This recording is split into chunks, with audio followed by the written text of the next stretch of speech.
Hola Maideli, ¿sí me escuchas bien?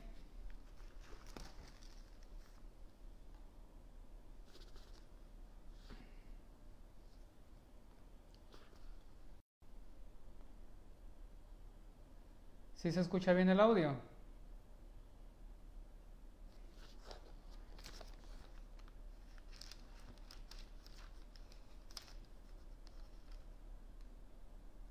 Ok, voy a empezar entonces, pues.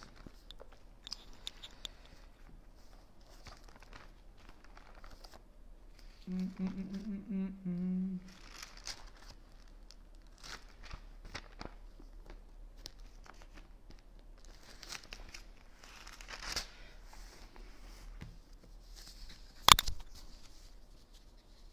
Hola Jesús, ¿cómo estás? ¿Todo bien?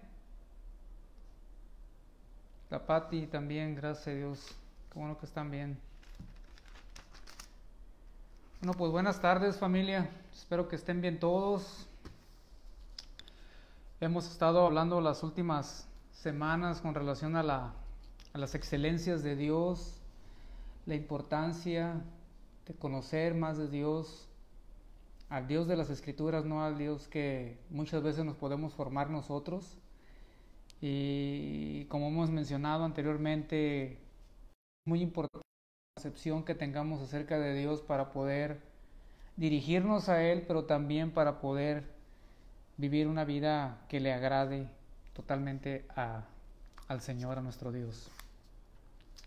Y en esta tarde quisiera hablar sobre la cuestión del atributo de la excelencia de Dios, de la santidad de Dios, que es algo que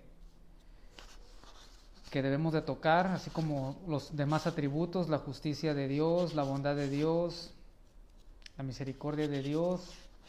Todos son atributos importantísimos para conocerlos. Y Dios se ha revelado a través de su palabra para que nosotros podamos conocerle y poder rendirle nuestra adoración como Él se merece. Vamos a orar para empezar. Señor, te damos gracias por tu bendito amor, por tu bendita bondad, Señor, porque eres tan bueno con nosotros. Pero sobre todo, Señor, que tú te has revelado a través de tu palabra, Señor. Permítenos en esta tarde seguir aprendiendo a conocerte a ti de una manera más real,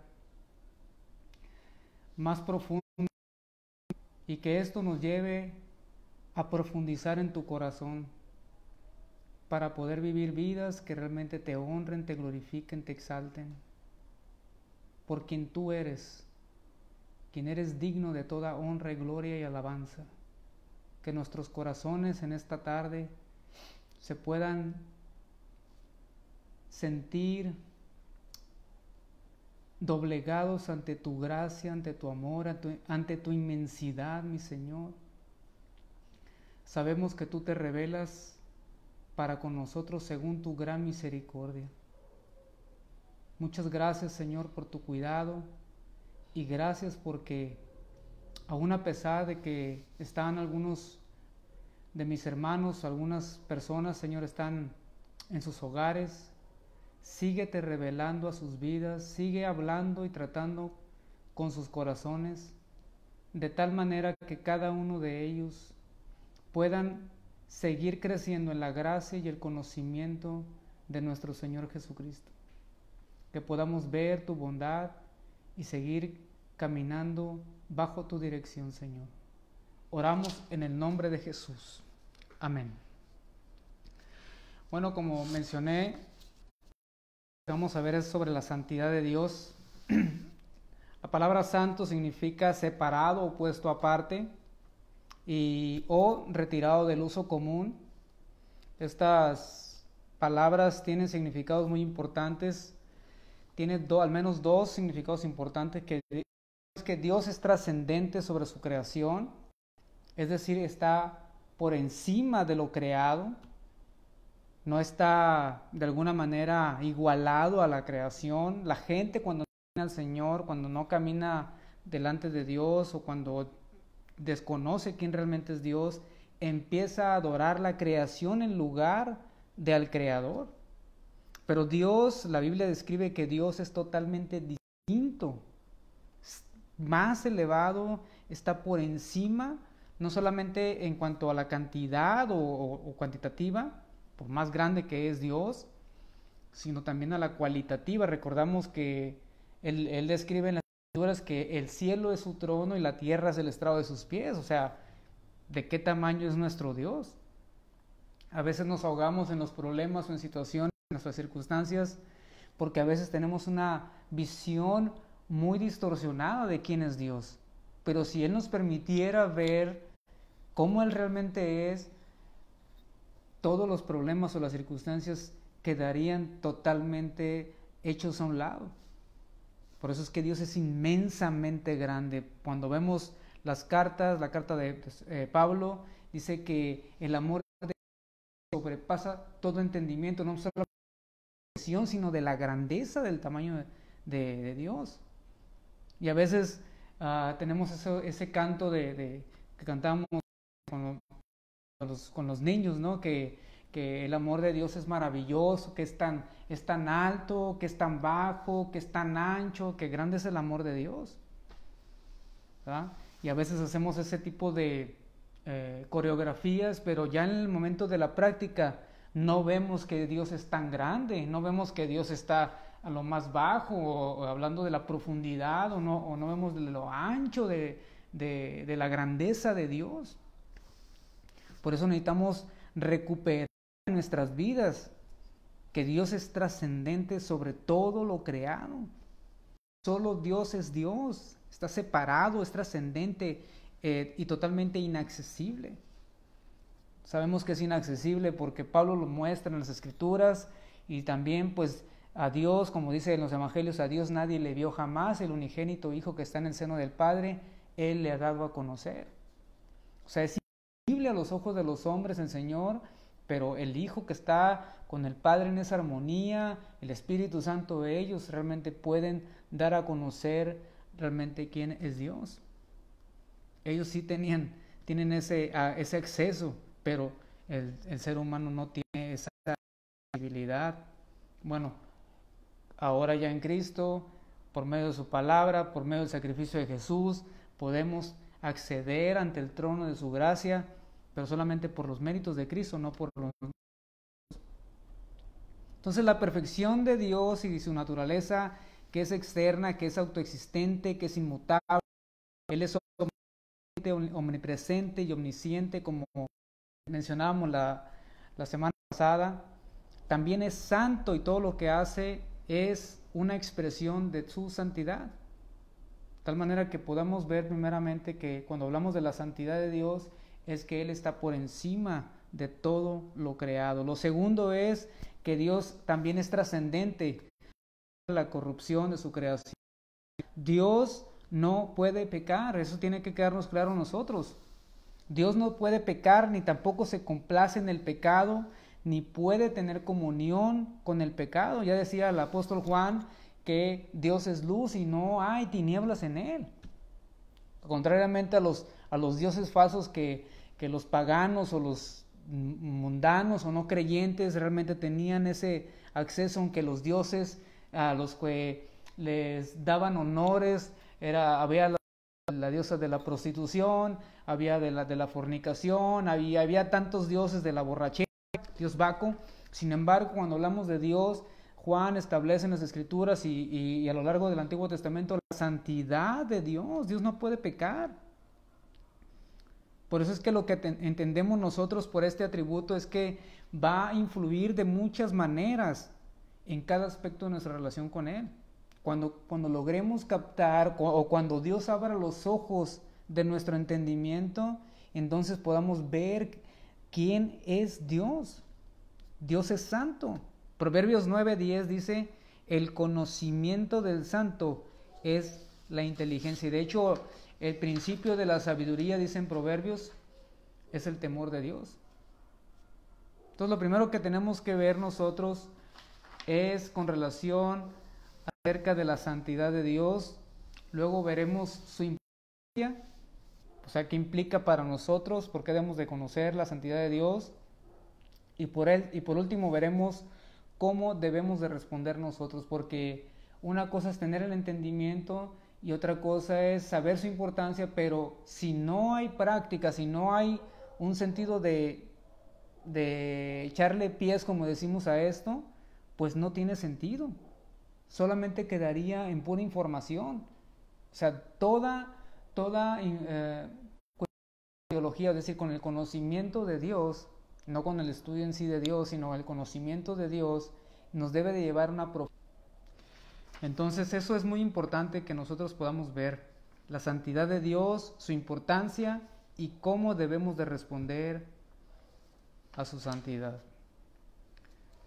Entonces primero la santidad de Dios, nos dice la Escritura que esta santidad de Dios es intrínseca o es inherente, es decir, que es parte de la naturaleza de Dios. No puedes quitar o separar la cuestión de la santidad. No es algo que Él adoptó, no es algo que Él compró, no es algo que Él adquirió, lo tuvo por ahí. No, Él es la esencia misma de Dios, su santidad. Cuando vemos en la Escritura en Éxodo capítulo 3, en el verso 14, Dios hablando y revelándose a Moisés. Algunos de nosotros conocemos la Escritura y que estaba en la zarza, estaba la zarza que estaba ardiendo pero que no se consumía. Atrajo la atención de Moisés. Moisés se acerca y empieza a hablar Dios con Moisés. Y le dice, ¿sabes qué? Mi pueblo, estoy escuchando el clamor de ellos, necesito que vayas por ellos y los saques. Yo voy a liberar a mi pueblo, pero va a ser por tu mano. Pues voy a ir yo, pero pues ¿cómo les voy a decir a Faraón? ¿Quién me manda? Y es donde dice la palabra ahí, y Dios se revela como yo soy el que soy. Dios es santo y está separado y es distinto de toda la creación. Yo imagino que de alguna manera Moisés se quedó anonadado con esa expresión, nunca la había escuchado. Nunca había escuchado acerca de este yo soy el que soy. Sin embargo, cuando hablaba, me imagino, con el pueblo de Israel, pues ¿quién te mandó? Con Aarón, cuando llegó con Aarón, pues yo soy el que soy. Y con Faraón, y yo soy el que soy, fue el que me mandó. Y así continuamente con el pueblo estaba hablando, y cara a cara Dios hablaba con Moisés y mostrándole que Él era el que decía que era. De alguna manera era incomprensible para ellos, de alguna manera estaba velado las palabras que Moisés estaba escuchando en ese momento. Sin embargo, cuando vemos toda la tipología, todas las sombras que vemos en el Antiguo Testamento, y luego viene en la revelación donde la encarnación del Hijo de Dios se centra principalmente en la persona de Jesús, Él se muestra como el gran yo soy. Yo soy el pan de vida, yo soy la vida verdadera. Y una serie, creo que son como 7, yo soy de Jesús, mostrando que el yo soy del Antiguo Testamento se había hecho carne en este sentido, revelándose a la humanidad. De tal manera que cuando leemos nosotros las Escrituras podemos entender ese principio o ese origen que había estado con Dios, donde el principio era el verbo y el verbo era con Dios y el verbo era Dios y es Dios, Jesús. Por eso dice que cuando nosotros queramos conocer a Dios necesitamos ver a Jesús, la manera en que Él se conducía, porque como dicen las Escrituras, no solamente en Juan, sino como dicen Colosenses, que Él era la imagen misma de Dios, el reflejo, el resplandor de la gloria de Dios. Y Juan, muchos están hablando de la gloria que estaba mostrando. Por darnos una idea, la gloria de Jesús se fue describiendo, se fue mostrando a borbotones, de tal manera que cuando llega el monte de la transfiguración se ve la gloria de Jesús. Ya lo he mencionado esto antes, cuando los mismos discípulos de Jesús decían, y vimos su gloria, creo que fue el apóstol Juan, vimos su gloria lleno del unigénito de Hijo, dice, lleno de gracia y de verdad. Es impresionante para un judío, era impresionante, porque entendían que el único que podía entrar, el sumo sacerdote entraba ante la presencia hasta el lugar santísimo, pero la administración que hacía el sumo sacerdote todo era a tientas, ministraba a ciegas, se puede decir, porque antes de entrar al lugar santísimo, donde estaba el propiciatorio, donde estaba el arca del pacto, y tenía que rociar la sangre de los sacrificios de los animales, él tenía que primero meter la mano y poder llenar de humo todo ese lugar santísimo con el incienso, de tal manera que la administración era totalmente a ciegas, porque no consideraba, Dios dice que si alguien podía verle a él, o si podía, de alguna manera la carne no podía ver el reino de Dios o la gloria de Dios. Sin embargo, ahí se posaba o residía, Dios bajaba la presencia de la llamada Shekinah o la gloria de Dios, la Shekinah. Tan tremendo era estas palabras que se veían en el Antiguo Testamento, que ahora Juan podía describir y decir, bueno, pues nosotros, seres humanos, seres mortales de carne y hueso, pues vimos su gloria. Es impresionante esas palabras, desde el contexto judío, pero también del contexto histórico, donde están ellos describiendo todo lo que había sucedido en el Antiguo Testamento, que no podían entrar, y ahora Jesús les daba una muestra de quién Él realmente es. Se mostró como el gran yo soy. Él se mostró como el yo soy, el que soy. Yo soy como Él. El Salmo 111, versículo 9 dice que el Señor es santo y temible es su nombre. La palabra temible viene aquí de una palabra que se en Génesis, cuando Adán pecó, cuando Adán pecó, dice que él tuvo temor, pero el temor que tuvo no fue un temor correcto. Pero aquí la palabra que se utiliza del hebreo es yaré, que significa temer. Es decir, que el temor, en lugar de dar un miedo que sea contrario a la reverencia, y en este caso este temor inspira asombro y reverencia ante Él. O sea, un entendimiento adecuado de esta santidad es que va a resultar una reverencia profunda ante Dios. No es un miedo terrorífico hacia Dios, sino es un temor santo, de reverencia, de respeto, de reconocimiento ante Él. Por eso es que Isaías 57:15 dice que Él es el alto y sublime, el que habita en la eternidad y cuyo nombre es el Santo. Dios no está a mi nivel, Dios no está al nivel de otros dioses, Dios no está en una lucha de poderes contra Satanás, Dios no está en ese nivel, Dios está por encima de cualquier cosa creada, y Satanás está en el rango de algo creado, es una creación. Pero Dios es alto, sublime, y habita en la eternidad, cuyo nombre es el Santo. Por eso es que la santidad de Dios es preeminente. Será imposible para nosotros entender su carácter separado de su santidad. Por sobre todas las cosas, nos tiene que quedar claro, sobre todas las cosas, Dios es santo.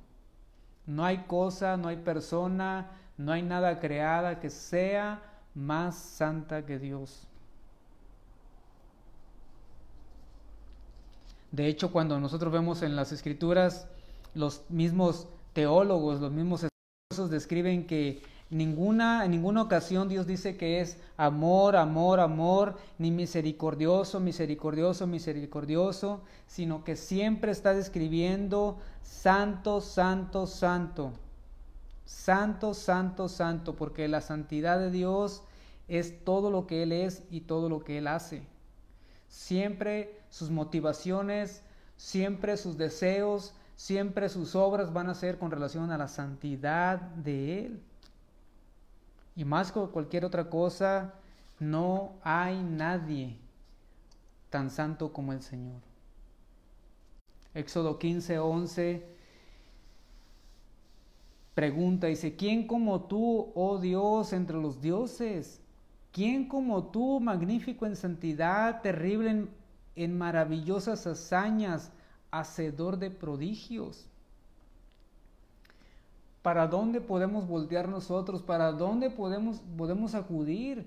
El salmista decía, iré a los montes. ¿De dónde vendrá mi socorro? Mi socorro viene del Señor que hizo los cielos y la tierra. O sea, cuando alguien acudía a los montes era acudir a los ídolos. Ese era el significado. Sin embargo, no hay otro Dios como el nuestro. Primera de Samuel 2:2 dice, no hay santo como Dios, porque no hay ninguno fuera de ti, y no hay refugio como el Dios nuestro. Job 15:15 dice, he aquí que en sus santos no confía, ni aun los cielos son limpios delante de sus ojos. Él es muy limpio de ojos para ver el mal. Los profetas del Antiguo Testamento una y otra vez acerca de la santidad de Dios. Es maravilloso conocer que Dios está totalmente separado de la creación y sobre todo del pecado. Gracias a Dios. Gracias a Dios porque podemos ver en las Escrituras que no podemos comparar a nadie con Dios. Isaías 40:25 dice, ¿a qué pues me harán semejante o me compararán? Dice el santo. Dios es parecido a quién. Y ese es el problema, que cuando las personas en lugar de buscar a Dios, buscaban en sus propios razonamientos y su entendimiento de Dios. No podían captar lo que había en el corazón de Dios debido a que ellos no podían comprender la santidad de Dios. Por eso se hacían ídolos. No hay nada que pueda hacer semejante. De hecho, uno de los mandamientos, creo que es el primero, en el Decálogo creo que es que no te harás o no tendrás dioses ajenos delante de mí. No te harás imagen, ninguna semejanza del cielo, la tierra y debajo de la tierra, prácticamente. Porque cuando queremos nosotros en esa forma de pensar o de escribir a Dios, Dios es como esto, entonces ya caemos en una forma de idolatría. Pero las Escrituras van todavía mucho más allá, porque puede ser que no tengamos ídolos hechos de piedra, hechos de barro, hechos de madera o de cualquier otro metal o cualquier pieza. Lo que podemos ver es que todo comienza en nuestra mente. La idolatría comienza en la manera en que nosotros concebimos a Dios. Y a veces caemos en ese error cuando nosotros no confiamos, no descansamos, no vemos cómo Él va a obrar y no confiamos en Él y hacemos las cosas en nuestras fuerzas. Tenemos formado de alguna manera la manera en que es Dios y empezamos a actuar por nosotros mismos, por nuestras propias fuerzas, en lugar de descansar en lo que decimos llamar soberanía, el cuidado, el señorío, que Él es dueño de todo. Por eso describíamos anteriormente que Él es alto, ancho, profundo. Es tan grande que es inmensamente. ¿De qué tamaño es el Dios que tenemos? ¿De qué tamaño es mi Dios? O mi Dios son los problemas, mi Dios son las circunstancias, mi Dios es el dinero, mi Dios es la familia, mi Dios pueden ser infinidad de dioses. Pero a nadie, dice Dios, me hará semejante o me vas a comparar. No me compares con nadie, no me compares, no hay otro igual que yo, dice el Señor. Yo estoy separado totalmente de lo profano y pecaminoso.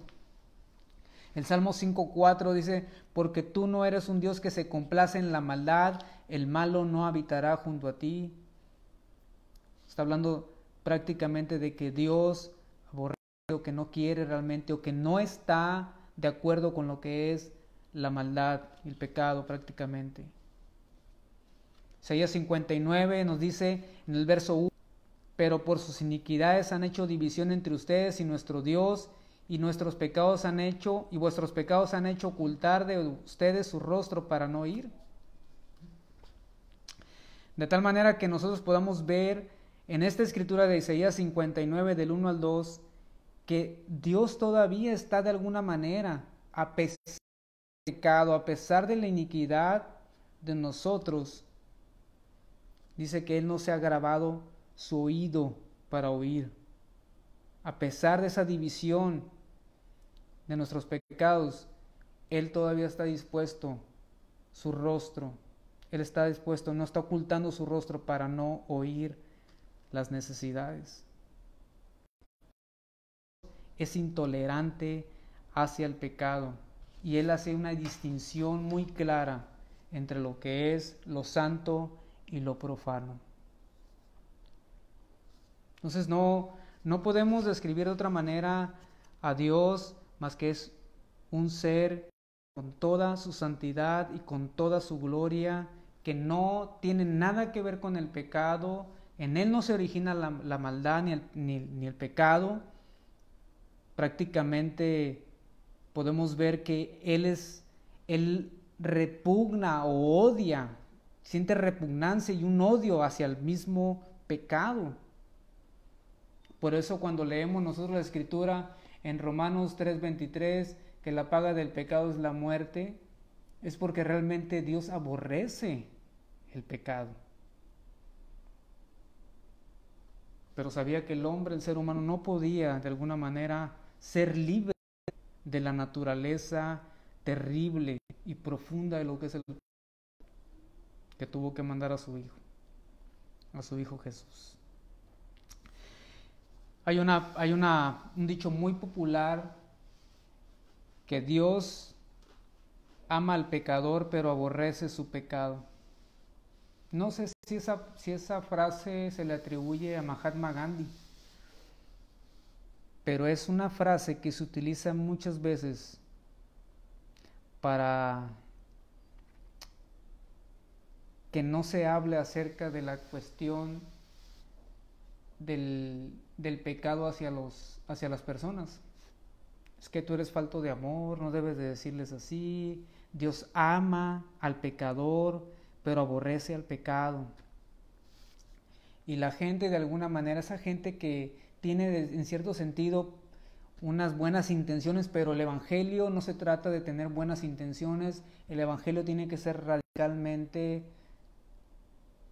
claro para que la gente pueda saber y tomar una determinación, una decisión en su vida eterna. Estamos hablando de la eternidad. Oye, pues ¿qué quieres? ¿Comerte un helado de fresa, uno de vainilla? Pues todavía eso, pero cuando estamos hablando de la eternidad tenemos que ser muy claro con lo que tenemos que estar diciendo, porque Dios nos va a pedir cuentas a nosotros. Entonces esta frase que dice Dios ama al pecador pero aborrece su pecado, debe de ser interpretado siempre a la luz de la palabra de Dios. Y el Salmo 5:5 dice lo siguiente: los insensatos no estarán delante de tus ojos, aborreces a todos los que hacen iniquidad. O sea, Dios no solamente aborrece el pecado, sino también aborrece a los que lo practican. Espero que puedas ver ese versículo en el contexto de lo que David está hablando. Pero prácticamente cuando hablamos de esto, podemos irnos a los extremos de que, bueno, pues Dios entonces no ama al pecador, y como que si lo ama. Toda esa implicación o esa situación complicada la vemos reflejada a la luz de la cruz del Calvario, donde vemos la justicia de Dios por un lado y por el otro lado de Dios, que juntos se fusionan en la cruz del Calvario. Que podemos ver en la cruz, ver el amor de Dios, tenemos que ver la cruz de Cristo, Y si queremos ver la justicia de Dios, que Dios aborrece el pecado, tenemos que ver la cruz de Cristo. Tenemos que tener cuidado cuando manejemos algún tipo de frases, todas las palabras o frases que podamos encontrar a través de la internet, o alguna frase que por ahí alguien haya dicho por muy bonita, o algún personaje, Número 2 es la importancia de la santidad. Ya vimos que Dios es de alguna manera santo, su santidad es clara y reflejada en las Escrituras. Ahora la importancia de la santidad.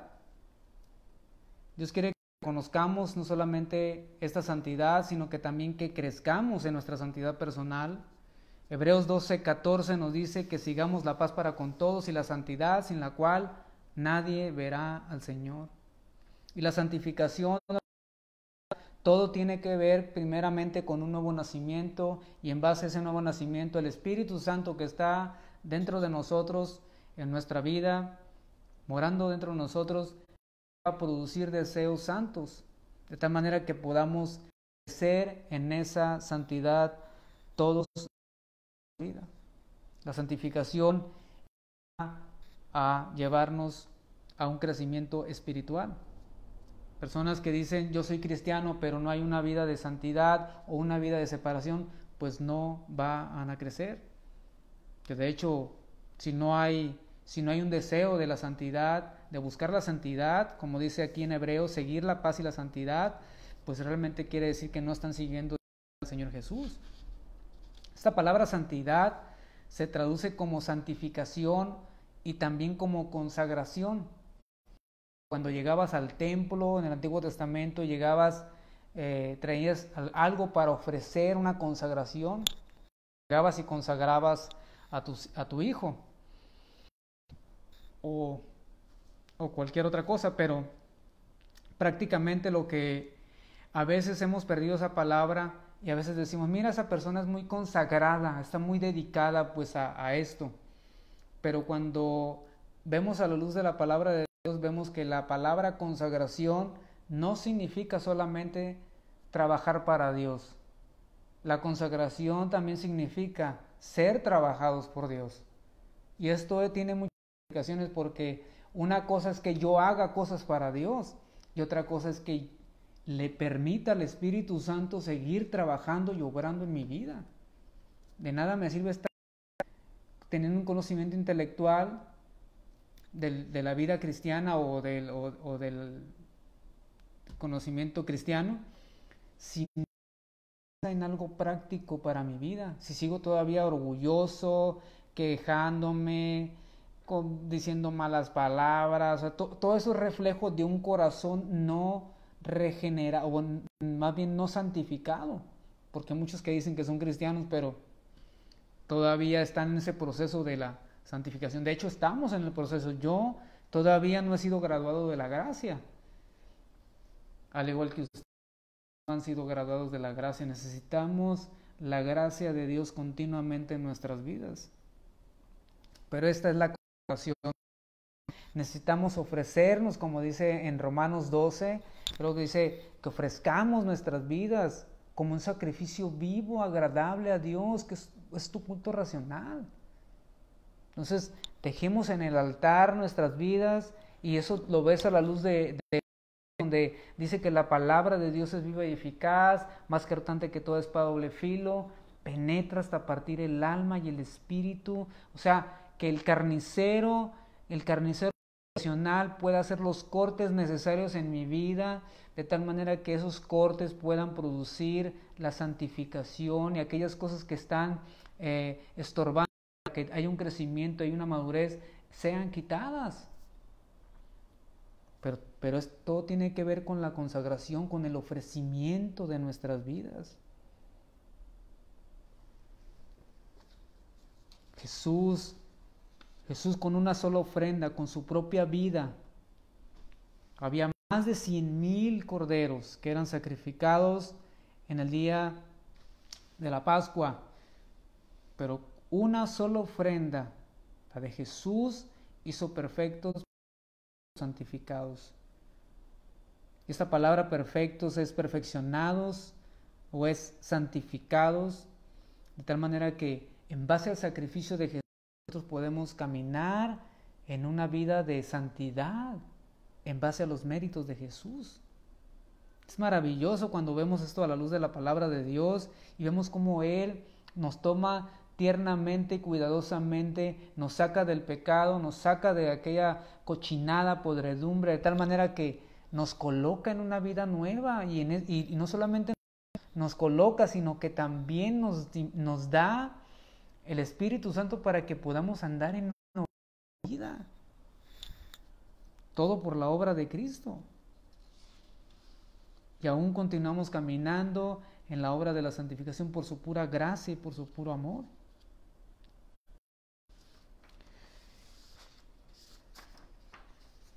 De alguna manera, cuando nosotros vemos la importancia de la santidad, vemos de alguna manera que Dios utiliza varios medios para poder tratar con nosotros. Y a veces el no conocer la importancia de la disciplina que Dios trae hacia nuestras vidas, podemos de alguna manera sentirnos pausados, nos ponemos en pausa, o hay personas que se han guardado resentimiento, han guardado rencor, y a veces los lleva eso a alejarse de la presencia de Dios o alejarse de los caminos de Dios porque no comprenden los efectos o los propósitos de Dios al disciplinar al creyente. Pero una de las cosas que Dios hace cuando va a traer es que Dios trae disciplina, pero esa disciplina es una expresión de su amor, o sea, que es para el bien de nosotros. Dios dice que al que ama, disciplina. Y la disciplina es niño en entrenamiento. Tenemos que vernos de esa manera nosotros.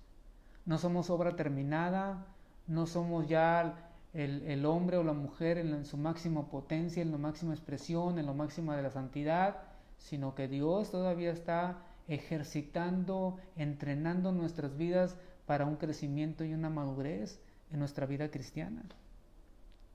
También disciplina nuestras vidas, lógicamente, cuando hay algún pecado en nosotros y Dios trae una corrección.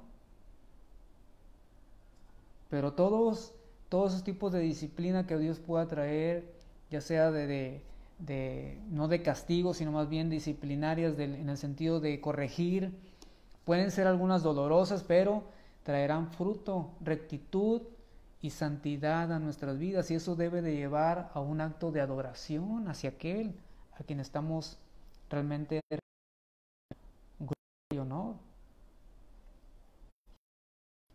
Por eso es saber nosotros acerca de la cuestión de la santidad. Sin embargo, ¿cuál debe de ser nuestra respuesta ante la santidad de Dios? Lo primero que debemos de tener nosotros, o una respuesta, es tener reverencia y un temor piadoso. Salmo 96:9 dice: adoren al Señor en la hermosura de la santidad, teman delante de Él toda la tierra. Esta palabra hermosura significa vestidura o esplendor, de tal manera que debe de haber una adoración a Dios por quien es Él, o sea, buscando su rostro, no sus manos. Y me acuerdo yo de Isaías, donde dice que en el día en que murió el rey Usías, decía Isaías, al Señor. O sea, ¿de qué manera fue la vida de Isaías? Porque fue un antes y un después de esa revelación o esa visión de Dios. Su vida fue totalmente transformada, su ministerio fue totalmente otro, pero él vio al rey en su hermosura. David decía que vio al rey en su hermosura. Hay uno de los salmos de David donde dice que describiendo la grandeza y la gloria de Dios, de Cristo, de tal manera que si tú puedes colocarte en cualquiera de los salmos de David, puedes ver cómo de alguna manera intensa amaba a Dios, amaba al Señor con un corazón vehemente porque ellos podían describir de alguna manera, o había sido revelada de alguna manera, la hermosura de sus vidas. Por eso el Salmo 96 nos dice, adoren al Señor en la hermosura de la santidad, y eso es un asunto de fe, porque no lo podemos ver. Todavía no lo podemos ver al Señor, pero por fe debemos de adorarle en todo su esplendor, en toda su gloria. Lo único que tenemos es lo que nos dice las Escrituras acerca de Dios, descripciones, colores. Dice, es semejante a, dicen los escritores, incluso Juan en Apocalipsis dice, semejante al bronce, semejante a este metal, semejante a este color, pero no dicen es, porque no pueden, se quedaban cortos con ellos. Trataban de utilizar con los elementos que tenían a la mano y poder decir, ¿saben qué es? Es parecido. Sumamente, inmensamente, gloriosamente hermoso nuestro Señor. Es. De hecho es. En Isaías 6:2 es lo que estaba hablando ahorita. Dice que por encima de él había serafines, cada uno tenía 6 alas, con 2 cubrían sus rostros, con 2 cubrían sus pies, y con 2 volaban, y el uno al otro daban voces diciendo, Santo, Santo, Santo, el Señor de los ejércitos, toda la tierra está llena de su gloria. Cuando uno ve la escritura acerca de estos serafines, los seres vivientes, cuando ves, por ejemplo, el libro de Ezequiel, y ves que hay unos seres vivientes que tienen ojos por todos lados, y estamos más asombrados por los seres vivientes en lugar de estar asombrados por la gloria de Dios, por la santidad de Dios. El libro de Ezequiel trata es la santidad de Dios. De hecho, es un libro que le llaman, es un libro cerrado para el judío porque es muy santo, le rinden reverencia a los escritos. Para nosotros no debe de ser de alguna manera algo normal, sino que debemos tener reverencia ante Él. Nosotros no debemos de asombrarnos sobre esos serafines, sobre esos ángeles, sobre esos ojos y las ruedas y tantas cosas que había ahí, sino más bien asombrarnos de nuestro Dios glorioso, santo, maravilloso que es el Señor. Estos ocultaban, algunos comentaristas que ocultaban sus rostros para no ver la santidad, cubrían sus también en humildad. Pero nos quedamos cortos ante lo que vemos en las Escrituras, ante lo que de alguna manera tratamos de describir la santidad gloriosa de nuestro Dios. Isaías 8:13 dice, al Señor de los ejércitos, a Él santificad, sea Él tu temor y Él sea tu miedo. Ahora, Él santificar, ya hablamos de que es separar y consagrar. Solamente nos debemos de consagrar y separar para Él. No es para la iglesia, no es para el pastor, no es para el movimiento, no es para cualquier otra cosa. Nos separamos o nos santificamos para Dios. A Él debemos darle la gloria. Dice que Él sea nuestro temor, reverencia, asombro. Ya hemos visto que a veces estamos asombrados por la creación en lugar de estar asombrados por el Creador. Él debe de llenar y de capturar nuestras mentes. Nuestro levantar, nuestro caminar y nuestro acostar debe de estar siempre, debemos de estar asombrados de quién es Dios. En toda su gloria, toda su majestad, sea Él nuestro temor. Y hablando de esta situación que tenemos, debemos de poner esto ahí en práctica, de que en nuestro temor debe ser Dios, no la situación que estamos viviendo.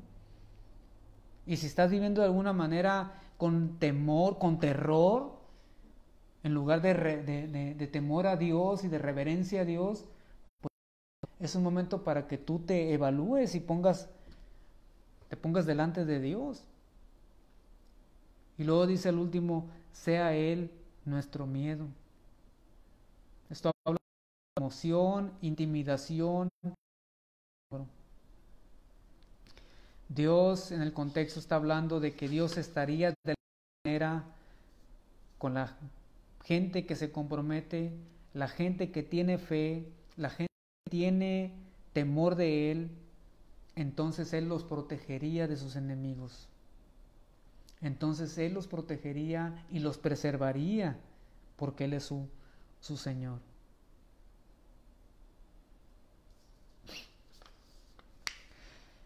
Entonces necesitamos nosotros responder de alguna manera con reverencia y temor piadoso, pero también debemos de responder con adoración, alegría y acción de gracias. El Salmo 30, versículo 4 dice: canten al Señor, ustedes sus santos, celebren la memoria.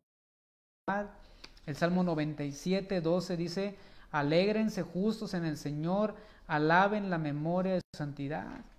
Y los salmos una y otra vez escriben al Señor de alguna manera. En el Salmo 93 dice: alaben tu nombre grande y temible, el santo. Versículo 5: exalten al Señor nuestro Dios y póstrense ante sus pies, Él es santo. Versículo 9: exalten al Señor nuestro Dios y póstrense ante su santo monte, porque nuestro Dios es santo.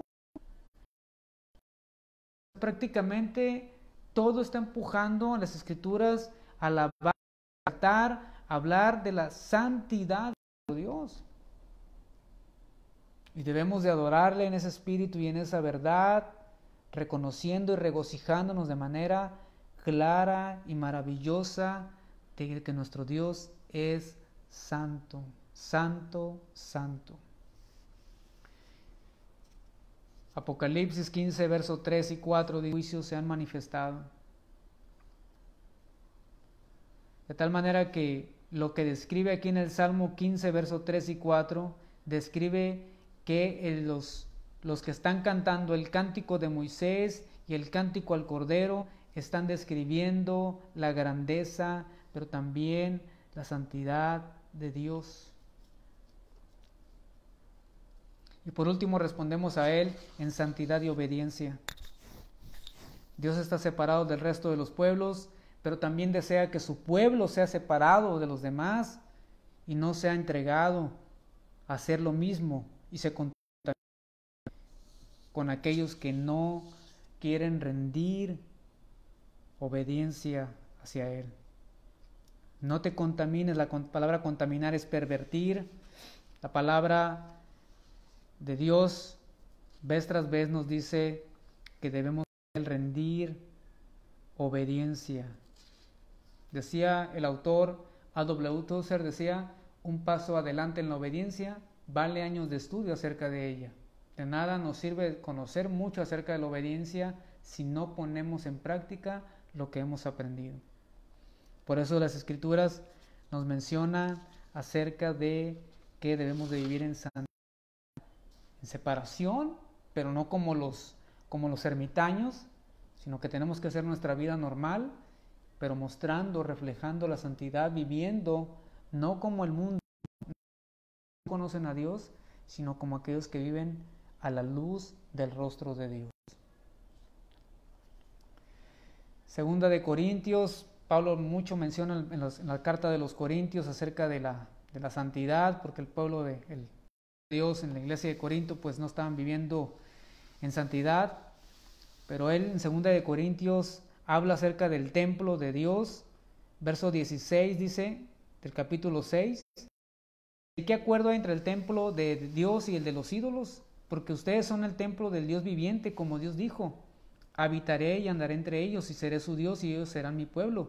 Por lo cual en medio de ellos y apártense, dice el Señor, y no toquen lo inmundo, y yo los recibiré y seré para ustedes por padre y ustedes me serán hijos e hijas, dice el Señor Todopoderoso. O sea, la obra de Dios que empieza a través de la regeneración o el nuevo nacimiento va a producir en nosotros un proceso de santificación en nuestra vida. Pero ¿cómo voy a responder yo? Obedeciendo ese deseo que el Espíritu Santo está poniendo en mí, porque nosotros sabemos en qué cosas estamos fallando, nosotros sabemos qué cosas debemos de dejar. qué cosas debemos de apartarnos o de qué personas debemos de apartarnos, de tal manera que podamos rendir reverencia y adoración únicamente a Él. Termino con esta escritura que está en Primera de Pedro 1:14 al 17. Como hijos obedientes, no te conformes a los deseos que antes tenías, estando en tu ignorancia, sino que el que llamó es santo. Sean también ustedes santos en toda su manera de vivir, porque escrito está: sean santos porque yo soy santo. Y si invocan por Padre a aquel que sin acepción de personas juzga, según la obra de cada uno, condúzcanse en temor todo el tiempo de su peregrinación. Oremos al Señor. Querido Dios, te damos gracias en esta noche ya por tu infinito amor, Señor, por mostrarnos en tu gracia acerca de tu naturaleza, acerca de tu santidad. Qué grande, qué bello eres, Señor. Revélate a nuestras vidas como el santo, que podamos, así como Isaías tuvo esa visión en su vida, y su vida fue totalmente transformada, de un antes y un después, así como Pablo en esa visión que tuvo del Cristo resucitado y vivo, en santidad, y hubo después, así con nosotros, Señor. Tal vez no sea visión, pero sea algo profundo en nuestros corazones. Que podamos ver, Señor, tu santidad, tu gloria, tu majestad. Que podamos nosotros responder en gratitud, en acción de gracias, con temor, con reverencia. Que seamos humildes delante de ti. Que podamos reconocer que tú eres y estás por encima de todos y de todos, Señor. Permítenos, Señor, seguir caminando en obediencia. Ayúdanos, Señor. Son duras las batallas. Espíritu Santo, sigue trabajando en nuestros corazones de tal manera que podamos caminar en obediencia a Dios, trayéndole gloria, honra y alabanza. Y muéstranos aquellas cosas que debemos de quitar, situaciones, personas. Tú conoces nuestros corazones, Señor. Tú conoces lo más profundo de nuestros corazones. Aún ni nosotros mismos conocemos. Revélate a nuestras vidas y saca todas aquellas cosas que estorban en nuestra comunión contigo, porque tú eres santo y tú demandas que tu pueblo santidad para la gloria de tu nombre, Jesús. Ayúdanos a ver tu gracia, a ver tu gloria y a ver tu grandeza todos los días de nuestra vida. Te lo pedimos en el nombre de Jesús. Amén. Buenas noches.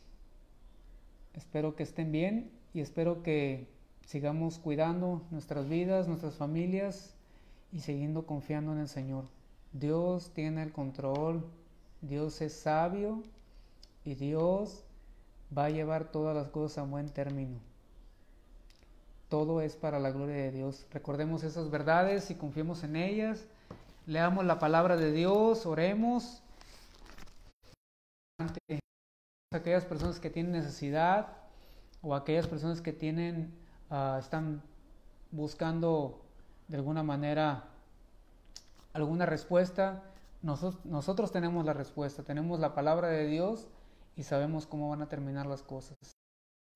Que Dios les bendiga. Buenas noches.